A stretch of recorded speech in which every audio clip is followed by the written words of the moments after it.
pessoal, muito bem-vindo ao Expo Metaverso.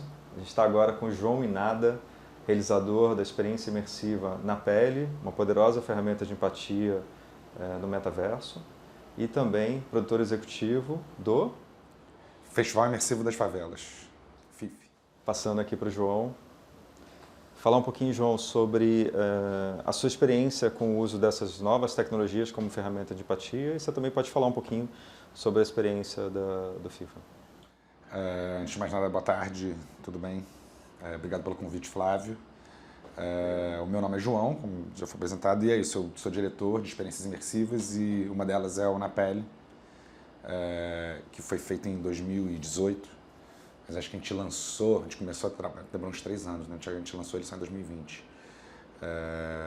E é isso, foi filmado todo dentro do Complexo do Alemão e é sobre a realidade de moradores do Complexo do Alemão que vivem, enfim, sob a égide da violência, né? Especificamente do Estado. E a ideia sempre foi, desse projeto, foi conseguir usar, né, novas tecnologias, novas ferramentas para demonstrar casos específicos de realidade. A gente sabe do poder que uma ferramenta imersiva tem na capacidade de poder contar uma história, né, de poder atingir o usuário, né, poder atingir o público de uma maneira, às vezes até um pouco mais aguda, mas entende também a responsabilidade de estar lidando com esses temas, né, que o fato de a gente conseguir se aproximar muito de uma, digamos, uma ultra-realidade ou da realidade em si, né, de fazer essa mímica mais perfeita, requer também muita responsabilidade, né? Especialmente na hora de falar sobre coisas que são, né, assuntos que são mais espinhosos. Eu acho que um ponto importante também assim, é o quão poderoso, né? Quão poderoso é a realidade virtual no sentido de te colocar no lugar, né? De te transportar para lá. Então eu acho que assim, seria legal até você falar um pouquinho sobre como que é a visão, né? Como que é a sensação, como que é a experiência da pessoa que tem acesso, né, ao Na Pele, de colocar o óculos e de vivenciar aquilo, assim, qual foi a sua intenção de trazer para quem fosse acessar, né, a experiência imersiva do Na Pele? Assim, é perfeito, bate muito com o tema, né, de impacto. Nosso objetivo principal, antes, até na hora de desenvolver a ideia, foi como gerar impacto sem nenhum tipo de, digamos, sem um trauma. De novo, essas ferramentas, elas te aproximam muito digamos, do tema, né, em que você está conversando, por te introduzir, por exatamente quebrar essa barreira, né, de passividade do público para um lugar mais de protagonismo, né, do usuário. E aí vem uma série de responsabilidades, porque, de fato, até mesmo num vídeo, né, ou numa história, algo que você lê, você pode se traumatizar. Então, quando você começa a falar sobre violência e utilizar essas ferramentas, você entende que ela vai gerar impacto, mas às vezes é um impacto desmedido até, que pode causar algum tipo de, enfim, de transtorno, né? Transtorno, distúrbios e coisa e tal. A gente não entende direito o poder, né, desse... de novo, é muito recente, né? A gente está se aproximando de um lugar onde se torna cada vez mais mainstream esse tipo de ferramenta. Só que a gente ainda está pesquisando, né, os impactos reais na psique das pessoas. Mas é isso, a gente também não pode, como é que se diz, se acovardar diante desse desafio de utilizar essas ferramentas para gerar impacto. Entender. Mas é isso, sempre numa discussão, num debate. Uma das coisas que, enfim, conversando com a galera lá do Complexo do Alemão, que desenhou com a gente toda a experiência, são produtores também e criadores dentro do Na Pele, foi que, número 1, a gente nunca vai conseguir, digamos, conseguir fazer com que o usuário sinta o que é estar dentro de um tiroteio. Isso é algo que, assim, tipo, a tecnologia não vai conseguir botar as pessoas na pele de uma pessoa preta, favelada do Rio de Janeiro. A gente tenta se aproximar disso, a gente entende as distâncias. A gente quer chegar perto do que seria isso, mas a gente entende que isso não é um tiroteio. Então você não está, partindo desse pressuposto, que aquilo não imita perfeitamente, porque você não consegue, isso não existe, né? Entrar na pele de uma pessoa, a gente começou a querer fazer com que as pessoas sentissem alguma coisa relacionada àquilo, instigar. O que deu pra gente muito mais liberdade, porque uma hora, quando você começa a trabalhar com essas ferramentas ultra realistas, né, de introdução, de fotogrametria e coisas que de fato recriam com muita verossimilhança, né, o mundo que a gente vê, quando você percebe que você não quer ser verossimilhante, você te dá liberdade para criar com mais poesia, né? Com mais liberdade poética. Essas situações e entender que elas podem ser mais, digamos, sugeridas, né? Em vez de objetivas. E foi isso, partindo desse pressuposto de que não ia rolar de imitar perfeitamente aquilo, a gente começou a pensar no que seria importante ter, né? E começou a tentar desmontar toda a ideia do que ocorre durante uma operação policial e tiroteios dentro de uma favela. Número 1, foi assim, tipo, a gente não quer mostrar nenhum corpo morto, nenhuma pessoa que foi atingida por nada, mas a gente quer criar esse sentimento de que tem coisa acontecendo do lado de fora. Então, uma das coisas mais importantes foi o som. A gente com o som, e isso é uma das coisas assim, tipo, que são muito engraçadas, né? A importância do áudio. Assim, a gente com o som consegue criar imagens na cabeça das pessoas. A gente não precisa... Muitas vezes, assim, quando você está usando essas ferramentas, você acha que você precisa usar elas ao seu máximo, né? A gente que tem formação audiovisual, a gente sabe, assim, da potência que o som... Se você quer trazer emoção, né? O quão importante você usar o som para trazer e intensificar essa sensação. E o outro ponto também, se a gente for falar um pouco das tecnologias, acho que você já falou de duas, né? E agora falando do som também, é a questão do som espacializado, né? Acho que isso é legal também, você falar um pouquinho do desenho, de como que vocês trabalharam o processo técnico para trazer a sensação e a intenção, né, para que o usuário, ao colocar o óculos e vivenciar aquela experiência, para ele ter um pouco da emoção e da tensão que é viver sob a pressão de uma operação policial na favela, que você pode perder a vida por um erro, por um equívoco, né? Pois é. Não, então, exatamente. O som, na verdade, começou a ser tudo, que não acontece nada. São 3 pessoas junto com o usuário presos dentro de digamos, uma mercearia, né, dentro do Complexo do Alemão. E uma operação policial acontece no lado de fora dessa mercearia e o que, na verdade, você experimenta, né, experiencia, é esse trabalho de som espacial, que está vindo de certos lugares. Quando liga uma televisão ou você escuta uma mensagem de WhatsApp, são coisas que te trazem à sua realidade, né? Quando você escuta uma mensagem entrando e vem aquele sonzinho, isso te traz uma memória, né? Isso como é que se diz? Te converte àquele lugar. Então foi isso, e de onde vêm os tiros, as coisas que você escuta, gritarias desde uma porta fechando, né? Ou o silêncio total, de não ouvir nada, né? Que ainda é, às vezes, muito mais preocupante. Então a gente foi trabalhando essas camadas de som, sempre imaginando que a gente não precisava utilizar da violência explícita, que a gente conseguiria trabalhar digamos, tem uma curva, né? É uma curva narrativa que vai ficando cada vez mais dramático, só com o som. E é muito legal, isso também te liberta, né? De ter que demonstrar alguma coisa, ser obrigado digamos, a focar naqueles aspectos estéticos, né, de violência, de pobreza, de sangue. E é muito libertador você começar a pensar que você pode sair um pouco daquilo enquanto você utiliza ferramentas incríveis de imagéticas, né, que são essas ferramentas de realidade virtual. A gente poderia dizer que é um documentário imersivo, porque a gente entra um pouco na história, né, de 3 personagens, acho que a gente acabou não falando também sobre os 3 personagens, que seria legal você fazer uma introdução do projeto do Na Pele, e que traz um momento de interatividade e o uso também da fotogrametria. Acho que você puder falar um pouquinho da parte documental, né, da história dos 3 personagens, do processo de captação, que foi em 8K, 3D, né, e depois do processo de fotogrametria, para que você pudesse trazer a possibilidade da espacialidade, de você se movimentar livremente pelo espaço. Fala um pouquinho para a gente sobre a fotogrametria e a captura volumétrica, né, dos personagens. A gente foi muito ousado no projeto, porque a ideia era misturar diversas ferramentas, digamos, da realidade virtual, né, que cabem dentro do VR. Sempre imaginando o que seria um documentário em realidade virtual. O documentário, esse formato documentário, o gênero, né, como ele existe ou é definido, se propõe de você levar uma câmera para algum lugar ou filmar alguém que, enfim, está vivo, ou recuperar imagens de arquivo e mostrar isso. Como que você gamifica essa parte, né, de demonstração factual? Aí começa a vir diversas formas de pensar o que é um documentário. Uma delas, a gente usou, fotogrametria, né? A gente precisava que o lugar onde as pessoas estão se abrigando desse tiroteio, dessa operação policial, existisse. Então, técnicas de jornalismo, né? Encontramos esse lugar, criamos uma série de 4.000 fotos o desenho desse lugar, né, o que seria, e depois a gente recriou em 3D, né, com todos os objetos e coisa e tal. Mas é isso, a partir desse pressuposto que esse lugar existe, essas pessoas, os personagens que inicialmente a gente... que tem um documentário em 360, já vou entrar nisso, mas a gente também fez um trabalho de captura volumétrica deles, de maneira que eles não tivessem os cacoetes que esses esqueletos virtuais, ou enfim, esses personagens que você cria, que tem uma forma limitada de se mover. A gente queria que os personagens se movessem como eles se movem, então a gente optou por captura volumétrica. Então, introduzindo esses personagens dentro desse espaço, digamos,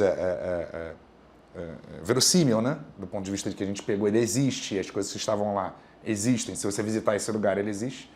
A gente começou a se aproximar do que poderia ser um documentário em realidade virtual. Mas, de novo, se você for, digamos, técnico, aquilo em si ainda não é um documentário, porque a gente está introduzindo pessoas num lugar, e é isso, ficcionalizando, usando algumas ferramentas de reportagem para que aquilo se aproxime da realidade.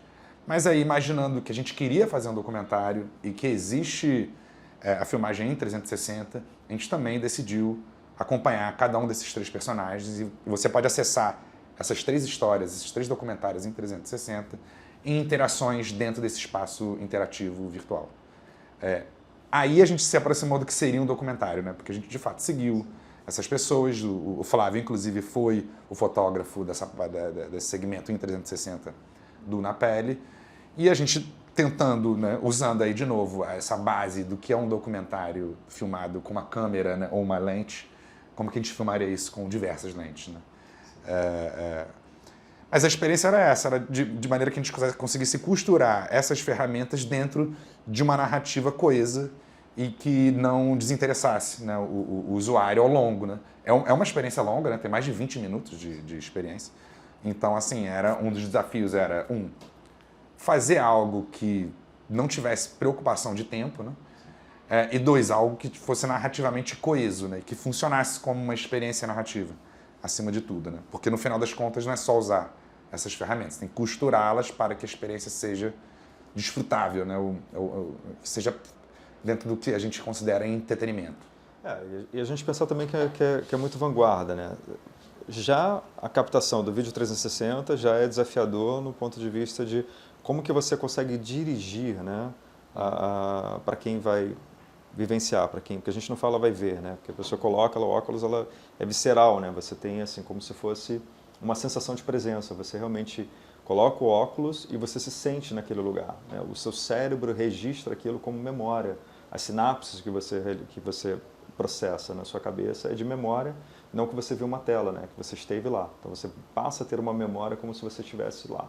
E aí o desafio de manter isso interessante, né? Como que você documenta, você não pode usar detalhes e tal, mas como que você preenche todo o espaço 360 graus, né? Para que a pessoa possa olhar e ela tenha pontos de interesse, ao mesmo tempo, como que você pode canalizar também o interesse, né, narrativo, para que ela olhe na direção aonde a coisa vai acontecer, né? Então, se puder falar um pouco também desse processo da sua experiência, João. E a gente vivenciou isso e foi muito bacana juntos, né? O posicionamento da câmera, né?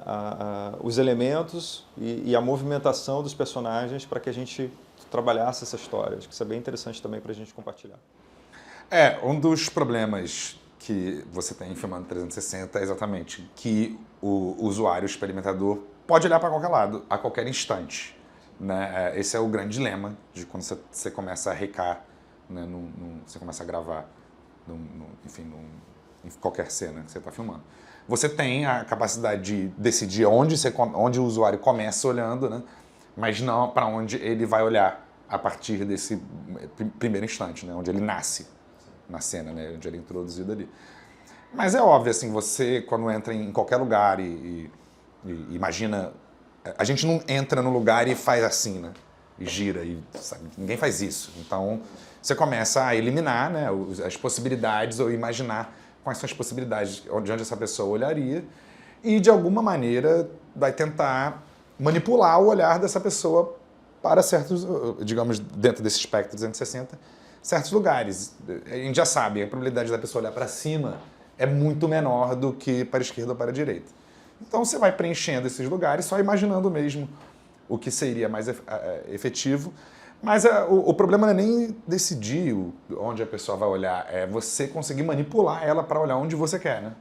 Então é isso que a gente falou de som espacial, você vai começar a usar outras coisas que não só a imagem, né?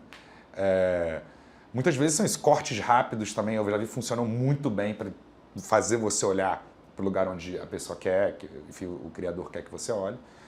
Mas sempre existe esse risco, né? De a pessoa estar olhando para o lugar errado. Só que assim, nas minhas conversas com outros criadores, esse risco existe numa sala de cinema e em qualquer lugar. Se a pessoa não estiver olhando para a tela e for pegar uma pipoca, alguma coisa assim, ela pode perder alguma coisa também. Então é isso. Mas o que acontece? Você cria uma dramaticidade tão, digamos... enfim, algo que te chama a sua atenção, que te prega o seu olho no lugar onde ele tem que estar. Então acho que você tem que, enfim, apostar no seu conteúdo, apostar que ele é bom, criar bom conteúdo e as pessoas vão olhar para o lugar certo. Eu não sei, eu acredito muito nisso, só que infelizmente sim, vai ter sempre algum, digamos, até são meio babaquinhas, né, que estão querendo procurar o erro, né, onde é que está o Stitch, sabe, estão naquela busca e vai encontrar. A gente entra no processo técnico e os desafios que a gente tem de uma tecnologia nova, que ainda tem algumas dificuldades e desafios para que você tenha uma perfeição, né? Tem algumas complexidades. Mas acho que assim, no ponto de vista de vanguarda, desde o 360, né, a captura volumétrica, a fotogrametria, ao som espacializado, acho que assim, é bem bacana você passar da tua experiência, do olhar, e também assim, é legal frisar assim, o quanto que antes de você fazer esse projeto, né, você estudou sobre o tema, né, se conectou, participou de festivais, né, internacionais. Então acho que isso é importante também mostrar que aqui no Brasil a gente trabalha com esse tipo de tecnologia, que a gente tem projetos. Inclusive o projeto foi exibido internacionalmente, não é isso? Foi. Ele passou no IDFA, a premiere do projeto foi no IDFA em Amsterdã. Ele passou no South by Southwest também, nos Estados Unidos, lá no Texas. Em vários outros festivais de VR. Ele rodou, acho que bem, durante uns 2 anos e uns 4 continentes. Foi, infelizmente, durante a pandemia, né? Que criou uma série de desafios para a gente, porque quem estava botando um headset na cara, né? Durante aquele momento. Então, foi bem tenso. Mas esse desafio, inclusive, gerou uma resposta nossa, que mudou completamente a nossa estratégia de distribuição e de impacto. Até para comentar sobre um dos graves problemas do VR ainda hoje em dia, é acesso, né? Acesso ao conteúdo. Existem obstáculos, porque, digamos, você tem uma stand num museu, ou numa galeria, ou num festival, com um headset, uma experiência, digamos, de 15 minutos. Isso quer dizer que se você for muito, digamos,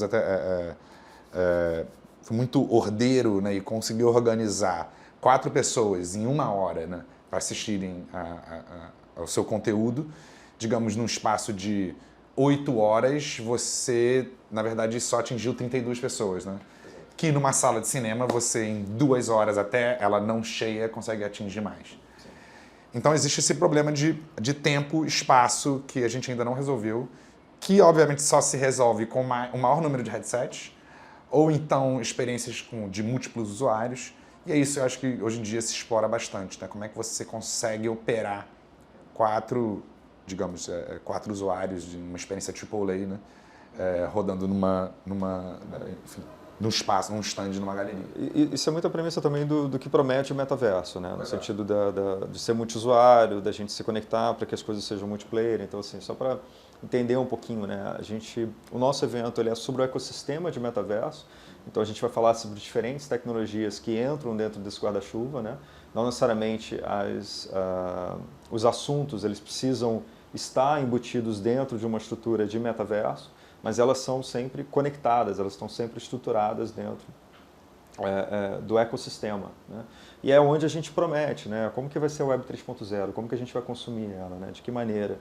E o metaverso ele vem como uma resposta no sentido de linguagem, de conceito, né? E aí as tecnologias são diversas, assim. A gente já tem muitas tecnologias, a gente está realmente numa vanguarda quando a gente fala sobre conteúdo imersivo, né? até uma analogia dos irmãos Lumière, né? Assim, do que você pode fazer, do que vale, do que não pode. É desafiador, assim, de que você fica, tá, mas eu tenho a linguagem cinematográfica, mas e a linguagem imersiva? Ela se apropria de várias coisas. Acho que assim, o momento que você começou a desenvolver na pele e foi até o momento de pós-produção, você foi se apropriando diferente, tanto da linguagem cinematográfica, né, e aí por N possibilidades, mas também você falou do processo de gamificação, né, e também num processo bem novo, que é a captura volumétrica. Captura volumétrica, acho que assim, se a gente pensar nos grandes estúdios que trabalham com ela, uma década, no máximo 2 décadas, que isso existe, né? E agora que se tornou AAA, aquele estúdio da Intel, por exemplo, que você tem a captura volumétrica e é extremamente realista, né? Você coloca lá um cavalo e você tem um 3D daquilo, que ele tem uma movimentação e todos aqueles contrações musculares, né, que você consegue ver, que só é possível, assim, se você for fazer isso numa técnica mais antiga de 3D, que é o que o João falou das limitações, né, de você ter um rig, que você tem um esqueleto, que tem os movimentos, né, os músculos, aquilo ainda não é tão realista, ele não te traz a mesma sensação que a captura volumétrica te traz. E o outro processo que ele falou da fotogrametria, que é você transformar um espaço real em 3D com... Quantas fotos vocês fizeram? 4.000 fotos? 4.000 fotos. Com 4.000 fotos. Numa sala de, digamos, 20 metros quadrados. O bar, né? E assim, com todos os detalhes, então você tem todas aquelas fotografias para você colocar dentro de uma ferramenta, utilizando um algoritmo de inteligência artificial, de visão computacional, para montar aquilo para você. E depois você tem todo um processo de limpeza para você conseguir o 3D, para tirar os ruídos, aquilo que a inteligência artificial não conseguiu reconhecer. E aí depois você tem de otimização, né? Porque você tem bilhões de polígonos, você tem que diminuir aquilo para milhares. Você não pode ter milhões de polígonos, principalmente se você vai rodar isso em real time, como foi o caso que você fez. Você tinha lá, né, a fotogrametria do espaço com mais a captura volumétrica. Então, assim, a otimização de polígonos, eu imagino que tenha sido um grande desafio, né, no processo. Na real, o mais desafiador foram os vídeos em 360, por causa do tamanho. E você fazer rodar eles assim, de maneira que executem, né, toda vez que você... Não, fazer essa limpeza ela é só demorada, mas dá para fazer. O problema é que, como você falou, são várias etapas e é isso. Você tem que abrir mão, às vezes, de algumas coisas. Até de... É isso, de realismo. Você tem que encontrar soluções que vão prejudicar ali algumas partezinhas para fazer rodar o jogo, né? Até porque você pode criar um jogo pesadíssimo, mas quem roda ele? E é isso, de novo, você está falando de ferramentas e metaverso. É muito importante não se esquecer que é isso, dentro desse ecossistema de metaverso, a alta tecnologia ainda não é a prioridade. Você pode se utilizar de diversas ferramentas digamos, de baixa tecnologia ou de maior acesso que funcionam perfeitamente dentro do metaverso. E é isso, sempre existe essa ideia de que se você está falando de metaverso, você está falando só do inatingível, inalcançável, quando na verdade o que está funcionando é as coisas simples, né? O que já rolava, digamos, no mundo analógico e pode ser convertido, que são mais fáceis, enfim, de compreender e que hoje em dia, assim, tipo, eu comecei fazendo na pele na ideia de fazer uma parada AAA, só que hoje em dia eu estou vendo que, cara, é muito mais interessante você fazer um jogo simples, que funcione dentro do metaverso, mas que seja acessível através de um celular, né? Algo que não precise de capacidade digamos, de computação absurda, que não necessite de um computador, de um PC, né, para rodar. E é muito legal você começar a imaginar que essa é a porta de entrada do público para o que a gente chama de metaverso. Que às vezes eles nem sabem que eles podem acessar, mas ela está ali, é um aplicativo que você baixa às vezes. E é muito legal. Eu acho que a gente pode ter um gancho também para você falar um pouco do festival, porque foi justamente isso, assim, o desafio que você teve no festival de trazer o assunto, né, o tema, de uma forma acessível, né? Então, fala um pouquinho para a gente qual foi o desafio, como que vocês trabalharam a tecnologia para viabilizar isso e no ponto de vista principalmente inclusivo, né, de como que vocês conseguiram trabalhar a inclusão e o impacto. Então, a gente tinha estreado na pele, né? Tava tudo certo, aí rolou a pandemia. E era aquilo que a gente falou, durante a pandemia ninguém estava interessado em botar um headset na cabeça. A gente tinha uma campanha de impacto toda desenhada de levar essa experiência para diferentes favelas do Rio, fazer coisas, digamos, né, do mundo físico, né? ocupando os espaços, e isso foi por água abaixo, completamente.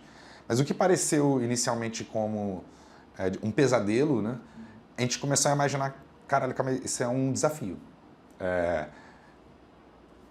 Na real, a gente ainda ia atingir poucas pessoas se a gente tivesse feito, digamos, executado o nosso plano físico, de ocupação física dos lugares, né? Enfim, museus e galerias e esses espaços. E a gente começou a imaginar, ok, se a gente quer fazer uma campanha de impacto, quer atingir as pessoas, a gente precisa, número um, tornar essa experiência que necessita de um PC que vire algo que rode no celular. Então, eliminar tudo que a gente puder, que seja impossível de rodar no celular. O que a gente tem? A gente tinha bastante conteúdo. Mas aí veio um outro desafio. Tá, tudo bem, se a gente não está podendo distribuir fisicamente, onde a gente vai distribuir? E não tinham canais que fossem, assim, digamos, o que a gente queria, né? Onde a gente queria que esse projeto fosse apresentado. Então a gente falou, cara, vamos fazer o nosso próprio festival. E que se for um festival, por que não convidar outros criadores de diferentes favelas e começar a fazer uma busca? Quando a gente viu, a gente tinha uma rede de contato enorme e começou a entrar em contato com diversos criadores de diferentes favelas do Brasil. Quando a gente percebeu que a gente podia quebrar essa barreira interestadual, começou a ideia de, calma aí, por que não a gente quebrar uma barreira internacional e começar a fazer convites transatlânticos para criadores da África, que estão vivendo dilemas muito diferentes, mas também semelhantes aos dilemas de criadores de favelas negros daqui do Brasil.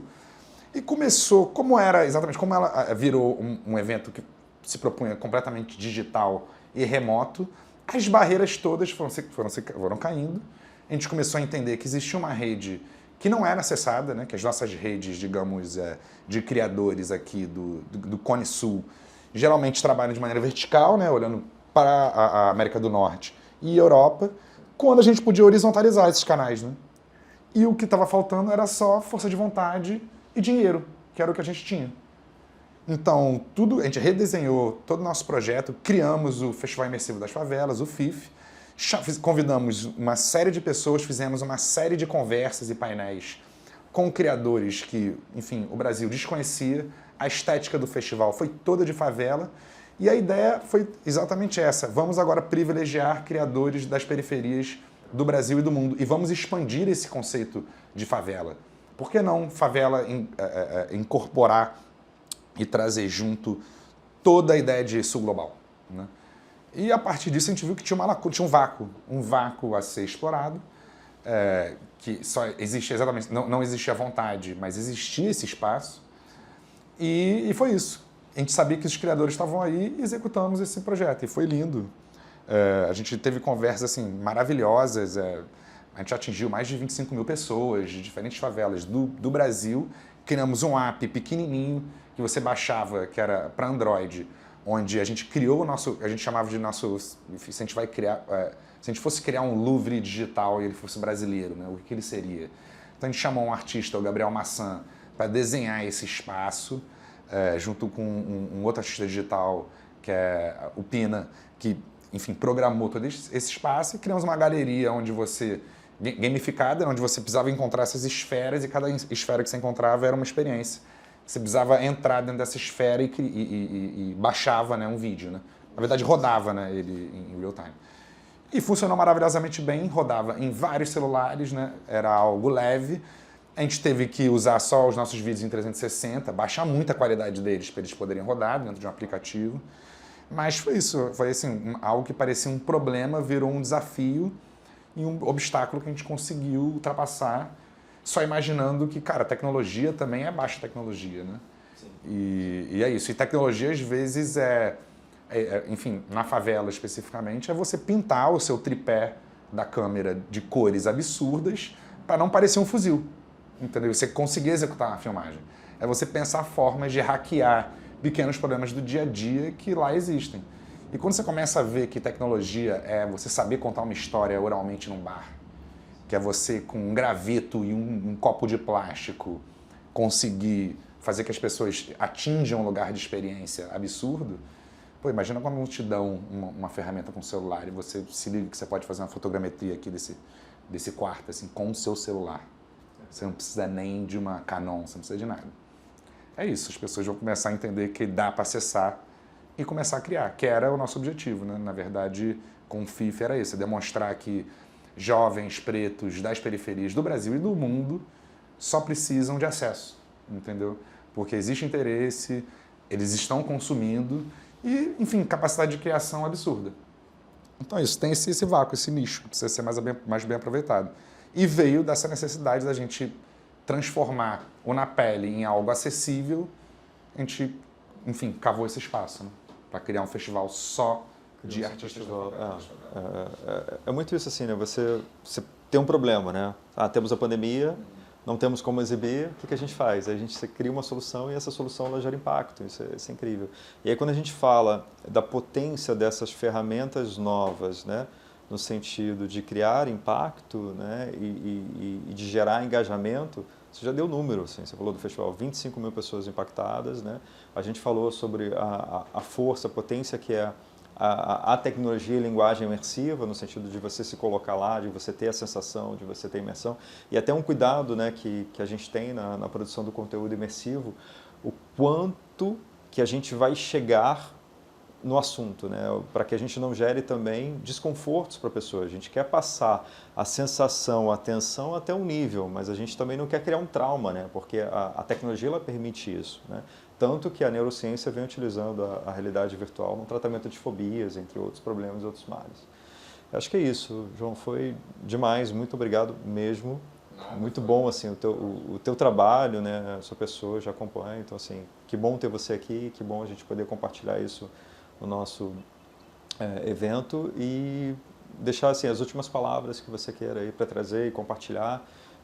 Canais de contato, que fique à vontade para abrir aí o que você quiser para encerrar. Só agradecer o convite. Toda vez que a gente tem a oportunidade de falar sobre impacto e novas tecnologias, é uma oportunidade de, enfim, fazer o lobby pelo bem, né? Fazer o lobby para outros usos que não só comerciais, né, dessas ferramentas.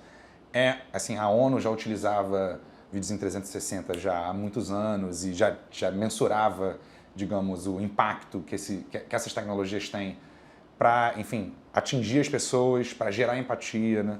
É isso, a gente já fala há quanto tempo que é uma máquina de empatia isso, né? Virou até batido, clichê, mas é porque, enfim, é um fato, isso já se sabe. Então existe a responsabilidade na hora de usar essas tecnologias, mas eu acho que é isso, começar a imaginar que elas não são inatingíveis, né?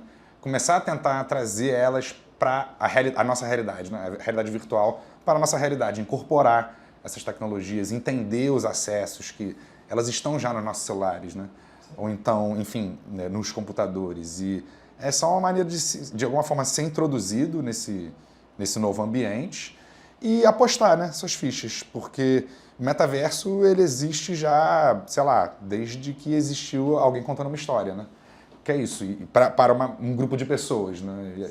Uma pessoa na Pérsia antiga, em cima de um tapete, contando uma história e trazendo todo mundo para dentro desse mundo, estava ali, de alguma forma, acessando esse metaverso, né? A gente só está melhorando as ferramentas que a gente cria para manipular junto com esse autor, né? Enfim, esses espaços. Mas é isso, eu acho que, bom, só o convite de poder falar sobre isso e estar nessa luta de gerar impacto já vale a pena.